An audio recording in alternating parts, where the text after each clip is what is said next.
क्या आपको पता है भारतीय सेना ने दुनिया के सबसे ऊंचे रण क्षेत्र पर जंग जीती थी जहां दुश्मन से ज्यादा मौत बर्फ देती है। या फिर वो कहानी जब एक जवान टूटी टैंक के साथ भी लड़ता रहा। अगर मैं आपसे कहूं कि भारतीय सेना का एक डॉग अकेले हजारों जिंदगियां बचा गया तो क्या आप मानेंगे? भारत की सेना दुनिया के सबसे बहादुर सेनाओं में से एक है। हम सब जानते हैं कारगिल 1971 का युद्ध या सर्जिकल स्ट्राइक के बारे में, लेकिन दोस्तों हमारे सेना की कई ऐसी कहानियां हैं जो कभी अखबार की सुर्खियां नहीं बन पाती। आज मैं आपको 3 ऐसी कहानियां सुनाने वाला हूं जिसे शायद ही आपने सुना होगा। जिसमें सबसे पहला है ऑपरेशन मेघदूत। दुनिया का सबसे ऊंचा रण क्षेत्र सियाचिन ग्लेशियर है। यहाँ तापमान कभी कभी -50 डिग्री तक चला जाता है। हवा इतनी पतली कि सांस लेना भी मुश्किल हो जाता है। 1980 के दशक में पाकिस्तान धीरे धीरे इस इलाके पर कब्जा जमाने की कोशिश कर रहा था। भारत ने दुश्मन से पहले ही चाल चल दी। 13 अप्रैल 1984 को भारतीय वायुसेना के हेलीकॉप्टरों ने सैनिकों को 20,000 फीट की ऊंचाई पर उतारा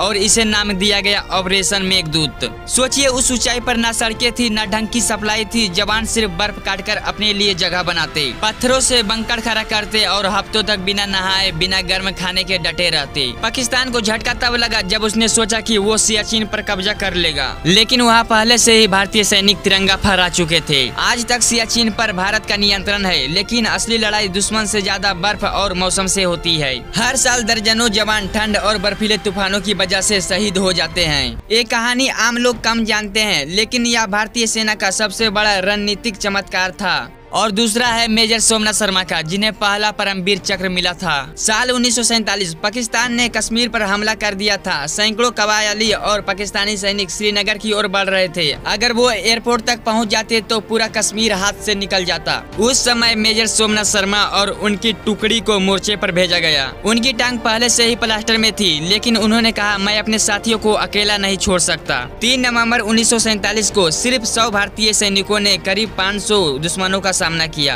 गोलियां बरस रही थी, तोप के धमाके हो रहे थे, लेकिन मेजर सोमनाथ शर्मा बार बार अपनी टुकड़ी को प्रोत्साहित कर रहे थे। आखिरी के पलों में उन्होंने रेडियो पर संदेश भेजा, मैं अपनी पोजीशन से नहीं हटूंगा, आखिरी आदमी और आखिरी गोली तक लड़ूंगा। वो युद्ध क्षेत्र में वीरगति को प्राप्त हुए, लेकिन उनकी बहादुरी की वजह से श्रीनगर एयरपोर्ट सुरक्षित रहा और कश्मीर बच गया। उनकी शहादत के लिए उन्हें पहला परमवीर चक्र मिला। सिर्फ 21 साल की उम्र में उनका नाम हमेशा के लिए इतिहास में अमर हो गया। और तीसरा है एक कुत्ते का, जिसे जंजीरदार डॉग कहा जाता है। भारतीय सेना सिर्फ इंसानों की नहीं बल्कि जानवरों के भी है, और उनमें से सबसे मशहूर है जंजीर नाम का लैब्राडोर स्निफर डॉग। 1993 में मुंबई की कई जगह पर बम धमाके हुए थे। उसके बाद जब पुलिस और सेना को शक हुआ कि और विस्फोटक छिपे हो सकते हैं, तब जंजीर को तैनात किया गया। सिर्फ कुछ महीनों में जंजीर ने 3,329 किलो RDX, 600 से ज्यादा डेटोनेटर, 250 हैंड ग्रेनेड और 6,000 से ज्यादा गोलियां ढूंढ निकाली। सोचिए अगर ये विस्फोटक इस्तेमाल हो जाते तो कितनी जिंदगियां खत्म हो जाती।